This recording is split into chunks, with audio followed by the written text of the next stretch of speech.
my Lord Mayor, for a moment on this occasion from the tide of world events to our domestic affairs. And here it may justly be said that our slowly wrought British institutions have proved themselves even better adapted to this crisis than to any we have known in the past. His Majesty has at his disposal a national government composed of the leading men of all parties, officially authorized by their parties to serve the state and only the state at the present juncture. On the home front, I submit with diffidence but with confidence underlying it, I submit that in the four most important spheres of finance, of labor, of agriculture and food, and several others which I could mention, an efficient, vigorous and successful administration has been provided. And that this will bear comparison not only with what happened in the last war, which we also won, and from whose lessons we have profited much, but also is not outclassed by what is happening in any other country or under any other system of government, democratic or totalitarian. It is because, and only because, of the resolute, overwhelming, unwearying support which I have received from the oldest, the most famous, and the most vital of all existing parliamentary assemblies. My Lord Mayor, my lords and gentlemen, of all our institutions, there is none which has served us better in the hour of need than our ancient monarchy, in which all that we have is centered, and which at the present time is embodied by a king and queen most truly beloved and honored by all their subjects. It is on that footing that we wish to be judged, first in our own consciences and afterwards by posterity. It is even more remarkable, my Lord Mayor, that the unity which has existed and endured in this small, densely populated island should have extended with equal alacrity and steadfastness to all parts of our worldwide commonwealth and empire. The overpowering influences and impulses that make Canadians, that make Australians, and we have here in Dr. Evatt, distinguished Australian, New Zealanders and South Africans send their manhood across the oceans to fight and die. Each one of these countries with its long, varied history behind it.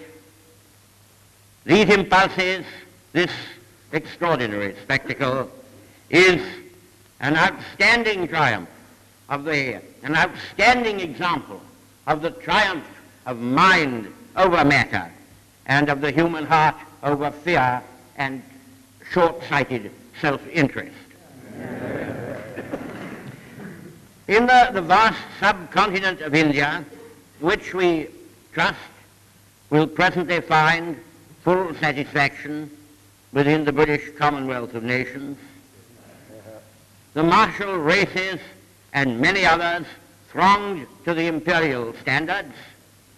More than 2 millions have joined the armed forces, and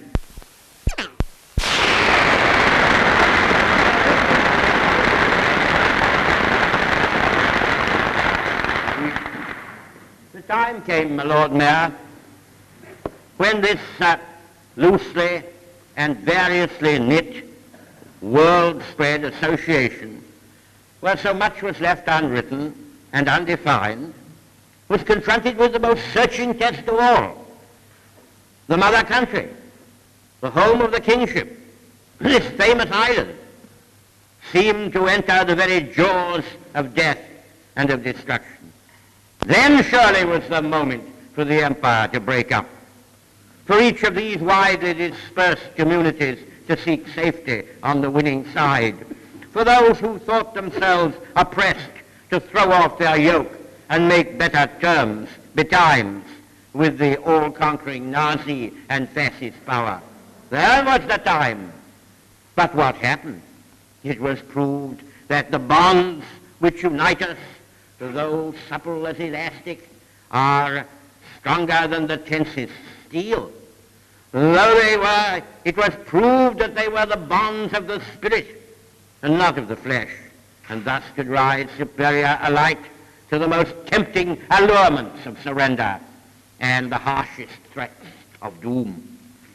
In that dark, terrific, but also glorious hour, we received from all parts of His Majesty's dominions, from the greatest and from the smallest, from the strongest and from the weakest, from the most modern to the most simple, the assurance that we would all go down or come through together. And your corporation, you have given me this casket which contains my title as Freeman of the City of London.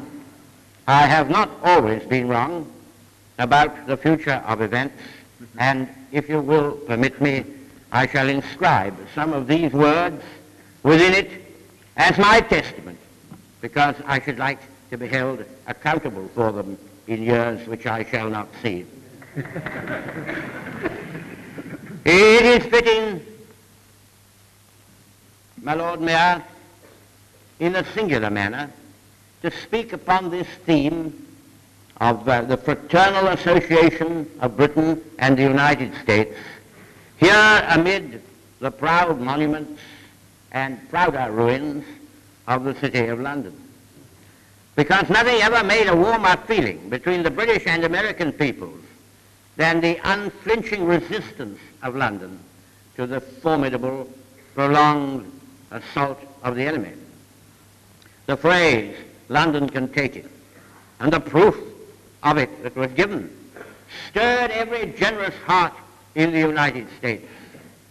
And their illustrious chief, watching the whole scene of the world with eyes of experience and conviction, sustained by the Congress of the United States, came to our aid with the famous Lease-Lend Act in a manner most serviceable to the great causes which were at stake.